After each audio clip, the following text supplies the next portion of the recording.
আসসালামু আলাইকুম সবাইকে। ম্যান ভার্সেস ম্যাথে সবাইকে স্বাগতম জানাচ্ছি। তো বরাবরের মতোই আমরা বোর্ড সিকিউ সলভ করতেছিলাম। তো আজকের পর্ব আমরা অন্তরীকরণ ঢাকা বোর্ড 25-এর 7 নাম্বার প্রশ্নটা সলভ করব। মানে অন্তরীকরণ থেকে ঢাকা বোর্ড 25-এ টোটাল 2টা কোশ্চেন আসছিল। এটা 7 নাম্বার সৃজনশীলটা। হ্যাঁ, দেখো কি দেওয়া আছে। বলা হচ্ছে যে F of theta equals to cos theta এবং G of x equals to এই যে এইটা। তো ক নম্বরে বলা হচ্ছে যে limit X tends to 0 1 minus cos 5x by 3x স্কয়ারের মান নির্ণয় করো। তাহলে ক নাম্বারটা আসছে লিমিট পার্ট থেকে। হ্যাঁ, তাহলে আমরা ক নাম্বার দিয়ে শুরু করি। তাহলে ক নাম্বারে দেওয়া আছে যে limit X tends to 0 limit X tends to 0 1 minus cos 5x by 3x square. তো মনে করে দেখো তো এই ফর্মুলাটা খেয়াল আছে কিনা। 1 মাইনাস কস 2a সমান কি 2 সাইন স্কোয়ার এ না বলতো।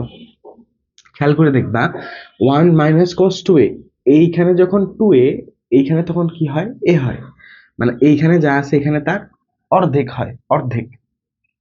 তাহলে বলো তো এইখানে কি হবে। Limit X tends to 0 1 minus কস, এখানে তো 2x নাই যে আমি 2 সাইন স্কোয়ার x লিখবো। তো আমাদের এখানে 2a এই আকারে দরকার, তাই আমরা একটু সাজাই নিব। 1 minus cos 2 into 5x by 2 এভাবে সাজাই নিলাম। কেমন? এই যে 1 মাইনাস কস 2 এটা হচ্ছে a। তাহলে 5x বাই 2, এই 2 আর এই 2 কাটা যায়, তাহলে আমাদের এই জিনিসটা ঠিক থাকে। আর নিচে আছে 3x স্কোয়ার, এটা এখানে এইভাবেই থাক। Okay, limit x tends to 0 1 minus cos 2a মানে কি 2 সাইন স্কোয়ার a। তাহলে a হচ্ছে কি এই যে এটা 5x বাই 2 5x ডিভাইডেড 2, নিচে হচ্ছে কি বলো 3x স্কোয়ার। এইখানে খেয়াল করে দেখবা যে ধ্রুবক আছে, 2 আছে আর 3 আছে, তো 2/3 আমি বাইরে নিয়ে চলে আসি।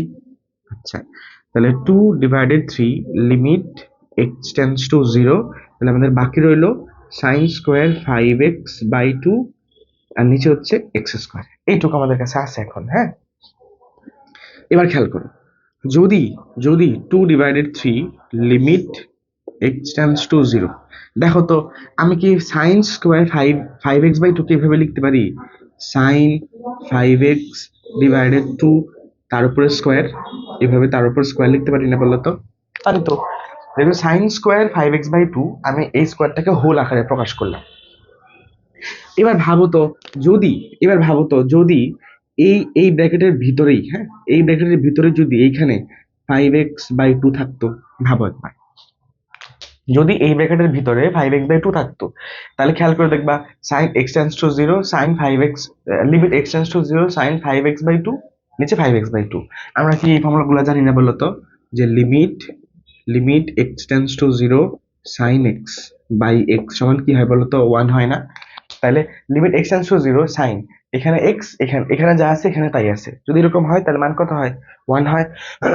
তাহলে যদি আমি এইভাবে যেখানে যেখানে আমাদের কি ছিল, যদি আমি এখানে এই সাইন 5x বাই 2 এখানে যদি 5x বাই 2 লিখতে পারি, তাহলে যে sine something by something limit x tends to 0 sine something by something, যদি এরকম হয় তাহলে কি লিখতে পারবো 1 লিখতে পারবো। কিন্তু এখানে কি 5x বাই 2 ছিল না, তো এখানে তো ছিল x স্কোয়ার। বুঝছো ব্যাপারটা? তাহলে আমাদের দরকার হচ্ছে এইটা, আছে হচ্ছে এইটা, তো ব্যালেন্স করতে হবে। তার মানে তো এই যে এক্স হোল স্কোয়ার আছে, তাহলে এক্স স্কোয়ার ব্যালেন্স হয়ে গেল। এক্স স্কোয়ার ছিল এই যে এক্স এই যে স্কোয়ার, তাহলে এক্স স্কোয়ার, তাহলে এক্স স্কোয়ার ব্যালেন্স আছে। সমস্যা হচ্ছে 5/2 ব্যালেন্স করতে হবে। তাহলে আমাদের এখানে ছিল 5/2 তার উপরে স্কোয়ার, তাহলে আমাদের 5/2টা ব্যালেন্স করা লাগতেছে। আমরা এখানে গুণ আকারে 5/2 কে ব্যালেন্স করে ফেলি। 5/2 তার উপরে স্কোয়ার, এই যে 5/2 এটার উপর স্কোয়ার দিছিলাম আমরা, যে 5/2 এই যে স্কোয়ার ব্যালেন্স করলাম। তাহলে নিচে আছে 5/2 হোল স্কোয়ার, এই যেখানে গুণাকার আছে 5/2 হোল স্কোয়ার, এইটা এবং এটা কাটা যায়। তাহলে এইটুক যা আর এইটুক তাই। মাঝখান থেকে আমাদের লাভ কি হইলো? লাভটা হইলো আমরা এইটুকুর পরিবর্তে কি লিখতে পারবো 1 লিখতে পারবো। কোন সূত্র অনুসারে? এই যে এই সূত্র অনুসারে লিখতে পারবো। তাহলে ইন্টু 1 তার উপরে স্কোয়ার ইন্টু, এটা তো ধ্রুবক, এটা তো থাকবেই। তাহলে 5 স্কোয়ার করলে হয় 25 আর 2 স্কোয়ার করলে হয় 4। এখন এগুলোকে ভাঙাও, ভাঙালে যা আসবে তাই অ্যান্সার। 2 দিয়ে 4 কি কাটো 2 হয়, তাহলে 25/6 এটা হচ্ছে অ্যান্সার। আশা করি বুঝছো, ঝামেলা নেই। ওকে, এরপরে খেয়াল করে দেখো যে বলা হচ্ছে যে এফ অফ 3 থিটা এর মূল নিয়মে অন্তরজ নির্ণয় করো। এটা তুলে নাও আগে। হ্যাঁ, এফ অফ থ্রি থিটা, খ নাম্বার হচ্ছে এফ অফ থ্রি থিটা এর মূল নিয়মে অন্তরজ নির্ণয় করুন। তাহলে মূল নিয়মে অন্তরজ ছিল আমাদের 9.2 এর অংশ, মূল নিয়মে অন্তরজ ছিল আমাদের 9.2 এর অংশ। তাহলে দেখি এখানে কি হয়, খ নাম্বারটাতে আসি। তাহলে খ নাম্বারে বলা হচ্ছে যে এফ অফ থ্রি থিটা এর মূল নিয়মে অন্তরজ নির্ণয় করো। এফ অফ থিটা দেখো প্রশ্নে দেওয়া আছে, তাহলে আমাদের প্রথমে লিখবো দেওয়া আছে F of theta equals two বলো কত, কস থিটা। তাহলে বলো তো এফ অফ থ্রি থিটা কি হবে, এফ অফ থ্রি থিটা মানে কি হবে, তাহলে কস থ্রি থিটা হবে অবশ্যই। আচ্ছা, মূল নিয়মে অন্তরজ বের করে বেলা আমরা একটা ফর্মুলা জানতাম যে limit h tends to 0 f of x plus h minus f of x divided h, এটা জানতাম না বলো তো, limit h tends to 0 f of x plus h minus f of x divided h, এই ফর্মুলাটা আমরা জানতাম।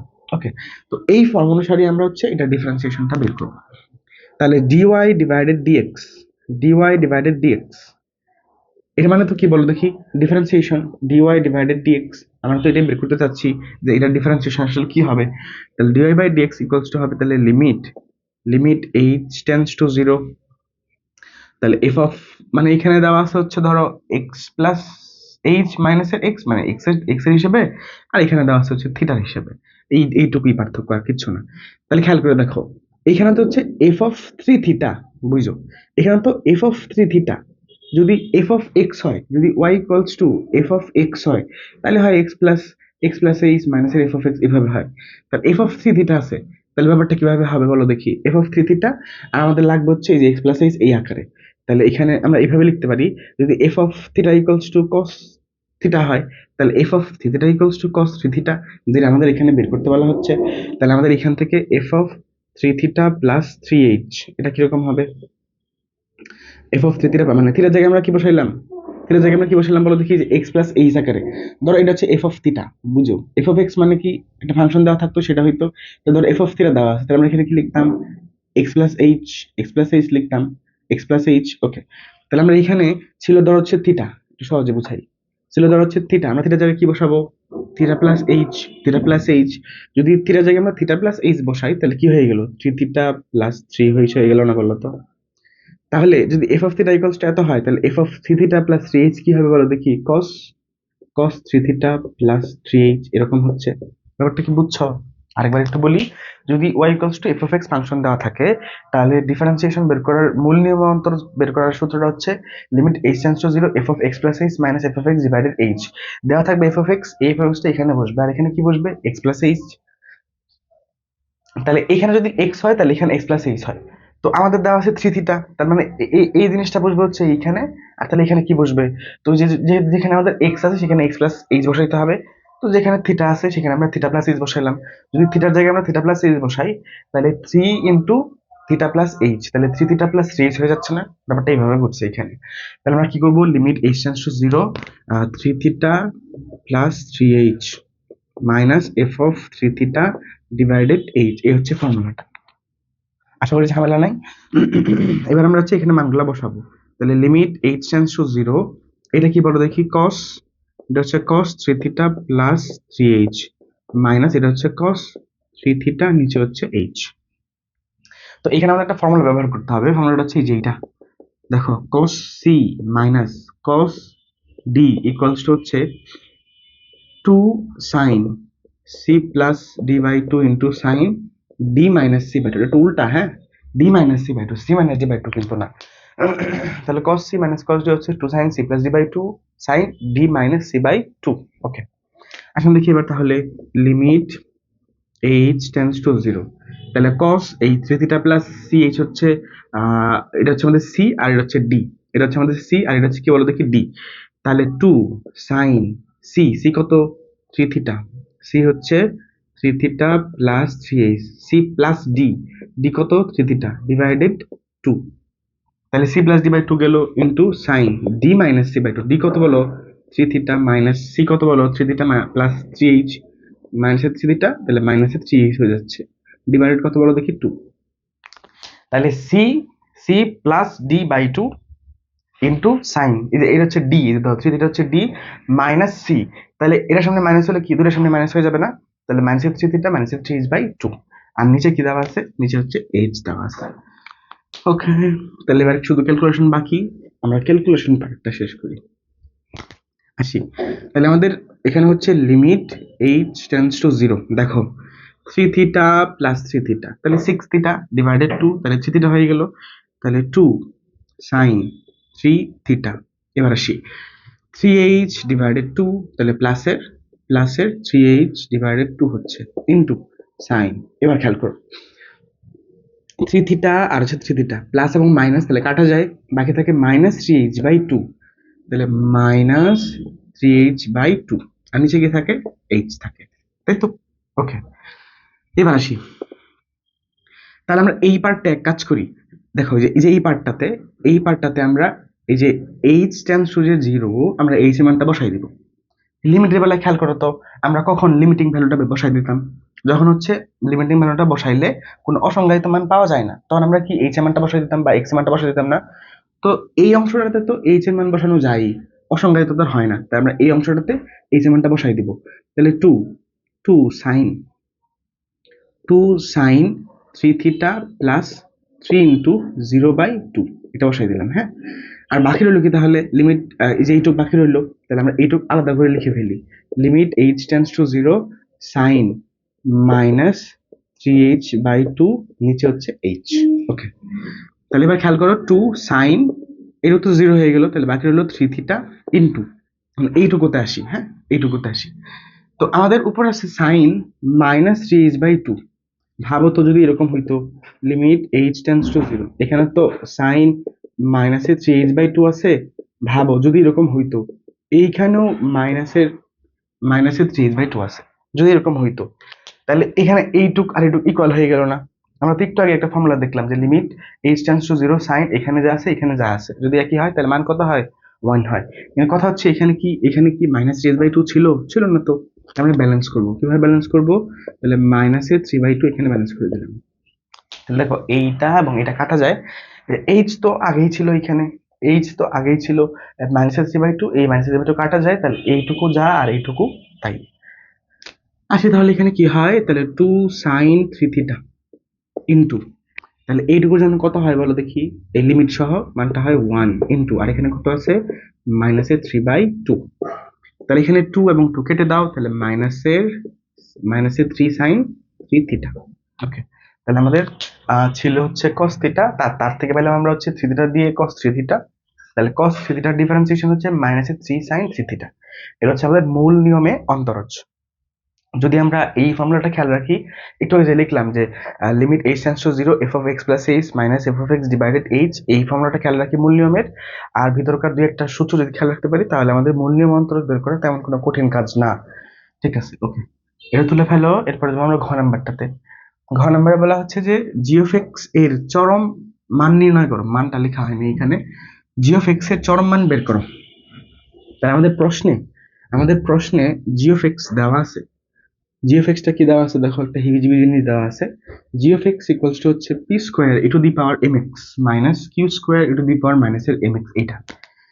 তাহলে সেই ঘ নাম্বারটাতে, তাহলে ঘ নাম্বারে দেওয়া আছে, তাহলে দেওয়া আছে g of x equals to p square e to the power mx minus q square e to the power minus এর mx, এটা দেওয়া আছে। ওকে, আমরা কি জানি বলতো মূল নিয়ম, কি বলে চরম মান বের করার বেলায় আমরা জানি যে dy by dx equals to 0 হওয়া লাগবে, মানে লঘুমান গুরুমান বা চরম মান পাওয়ার শর্ত হচ্ছে একবার ডিফারেন্সিয়েশনের মান 0। তো একবার ডিফারেন্সিয়েশন করার পর এক্স এর যে ভ্যালুগুলা পাই, ওই এক্স এর ভ্যালুগুলা ফাংশনে বসাই দিলেই লঘুমান গুরুমান পাওয়া যায়। স্পেসিফিকলি লঘুমান পাবো নাকি গুরুমান পাবো সেই শর্ত বের করার জন্য এটাকে আমরা আরেকবার ডিফারেন্সিয়েশন করি, আরেকবার ডিফারেন্সিয়েশনের জায়গায় এক্স এর একটা মান বসাই, মানটা যদি 0 থেকে ছোট হয় তাহলে এক্স এর ওই মানের জন্য গুরুমান বিদ্যমান, এক্স এর ওই মানটা ফাংশনে বসাই দিলেই গুরুমান পাওয়া যাবে। যদি D square by D X স্কোয়ারের জায়গায় আমরা এক্স এর মান বসাই, যদি এক্স এর মানটা 0 থেকে বড় পাই, 0 থেকে বড় হলে এক্স এর ওই মানের জন্য কি বিদ্যমান, লঘুমান বিদ্যমান, এক্স এর ওই মানটা আমরা কি করি, মূল ফাংশনে বসাই দিই, যা আসবে তাই লঘুমান। ব্যাপারটা বোঝা গেছে? তাহলে আমাদের লঘুমান গুণমান বের করার বেলায় দুইটা প্রসেসে কাজ করতে হয়। একটা হচ্ছে dy by dx equals to 0 ধরে x এর মান বের করতে হয়, এবং d square y by dx স্কয়ারের জায়গায় x এর মান বসায় আমাকে চেক করতে হয় আসলে x এর ওই মানের জন্য লঘুমান বিদ্যমান নাকি গুণমান বিদ্যমান। তাহলে প্রথম কাজ কি বলতো, একবার ডিফারেন্সিয়েশনের মান 0 ধরা। তাহলে আমরা একবার আগে ডিফারেন্সিয়েশন করি। তাহলে এটাকে একবার ডেরিভেটিভ করলে হয় g prime of x. G prime of x, বলো দেখি কি হয়। পি স্কোয়ার তো কনস্ট্যান্ট থেকে যাবে, e to the power M x. E to the power M x এর ডিফারেন্সিয়েশন কি হবে? আমরা তো e to the power M x এর ডিফারেন্সিয়েশন জানি না, আমরা জানি e to the power x এর differentiation. E to the power x এর ডিফারেন্সিয়েশন কি? ই টু দি পাওয়ার এক্সই হয়। তো আমি এই এম এক্সটাকে ধরলাম হচ্ছে এক্স। তাহলে ই টু দি পাওয়ার এক্স এর ডিফারেন্সিয়েশন ই টু দি পাওয়ার এক্সই হয়, কিন্তু আমরা যাকে এক্স ধরলাম সে কি আসলে এক্স না, তো সে হচ্ছে এম এক্স। তাহলে এই এম এক্স এর ডিফারেন্সিয়েশন দ্বারা কি করতে হবে? গুণ করতে হবে। আমরা এগুলা নিয়মগুলো জানি, আমরা ডিটেলসে ভাঙা ভাঙা করলাম যাতে তোমাদের বুঝতে সুবিধা হয়। তাহলে কিউ স্কোয়ারকে রাখলাম ইন্টু, আমরা এবার মাইনাস এম এক্সটাকে এক্স ধরবো। মাইনাস এম এক্সটাকে এক্স ধরবো, তাহলে ই টু দি পাওয়ার এক্স হলো ই টু দি পাওয়ার এক্স এর differentiation e to the power x হবে ইন্টু ডিডিএক্স অফ মাইনাসের এম এক্স, মানে আমরা যাকে এক্স ধরছি ওটা দ্বারা আবার কি করব? গুণ করে দিব। ওটা ডিফারেন্সিয়েশন দ্বারা আবার গুণ করে দিব। তাহলে এবার আসি, বলতো এক্স এর সাপেক্ষে এম এক্স এর ডিফারেন্সিয়েশন কি হয়? এক্স এর সাপেক্ষে এক্স এর ডিফারেন্সিয়েশন 1, এম তো কনস্ট্যান্ট থেকেই যাবে, তাহলে এম রইলো। তাহলে একবার লিখি P square into M to the power M X. এখানে আসি, এক্স এর সাপেক্ষে এক্স এর ডিফারেন্সিয়েশন 1, তাহলে বাকি রইলো এখানে মাইনাসের এম, এই মাইনাসের এম আর এই মাইনাসের মাইনাস, তাহলে প্লাস হয়ে গেল। তাহলে q square m e to the power মাইনাসের এম এক্স। আমরা চাইলে এখান থেকে এম কমন নিতে পারি, তাহলে p square e to the power M x plus q square e to the power মাইনাসের এম এক্স। এইটা তাহলে শর্ত মতে, তাহলে আমাদের শর্ত মতে আমরা জানি যে লঘুমান গুণমান পাওয়ার শর্ত বা চরম মান পাওয়ার শর্ত হচ্ছে একবার ডিফারেন্সিয়েশনের মান 0। শর্ত মতে g prime of x equals to 0। তাহলে জি প্রাইম অফ এক্স কি পাইলাম আমরা? M into p square e to the power M x plus q square e to the power মাইনাসের এম এক্স ইকুয়ালস টু বলো 0। তাহলে আমরা এমটাকে বেশি পাঠাই দিই, তাহলে বাকি থাকবে কি p square e to the power M x plus q square e to the power মাইনাসের এম এক্স ইকুয়ালস টু 0। এবার কি করব দেখো, একটাকে বসে পাঠাই, তাহলে p square e to the power m এক্সটাকে রাখলাম আর মাইনাসের Q square e to the power মাইনাসের এম এক্স কে রাখলাম। আমাদের তো টার্গেট হচ্ছে বের করা হচ্ছে এক্স এর মান, তাই আমরা এক্স গুলাকে এক পাশে করার চেষ্টা করবো, বাকিগুলাকে আরেক পাশে করার চেষ্টা করবো। তাহলে কাজ করি, পি স্কোয়ারটাকে বেশি পাঠাই দিই আর এই যে ই টু দি পাওয়ার মাইনাসের এম এক্সটাকে এই পাশে আনি। তো e to the power M x divided e to the power মাইনাসের এম এক্স ইকুয়ালস টু মাইনাসের Q square divided P square, এটা আসলো। হ্যাঁ, এবার বলো দেখি e to the power minus m x মানে কি? 1 by e to the power M x, বুঝছো? E to the power minus m x মানে কি? ইনভার্স থাকলে কি হয়? 1 বাই ব্যস্তানুকরণ হয়ে যায় না? E to the power minus m x মানে হচ্ছে 1 by e to the power M x.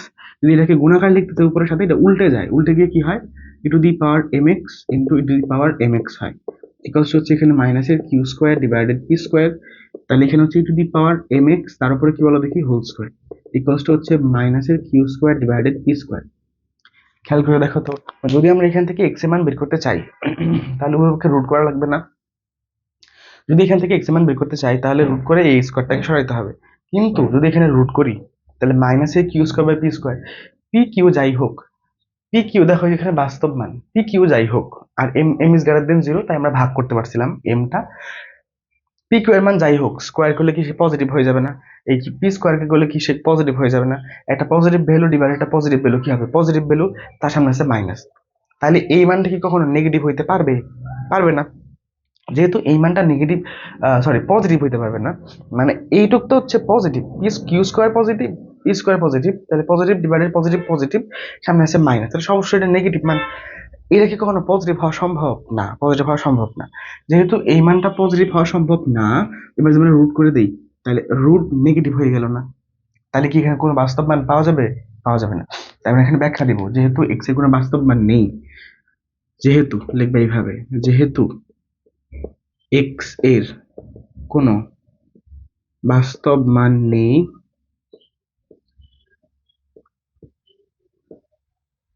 তাই চরম মান,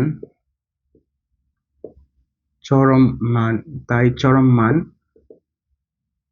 অনির্ণেয়, মানে আমরা আর চরম মান এটার জন্য বের করতে পারি না। তো এই ছিল আমাদের ঢাকা বোর্ড 25-এর 7 নম্বর প্রশ্ন।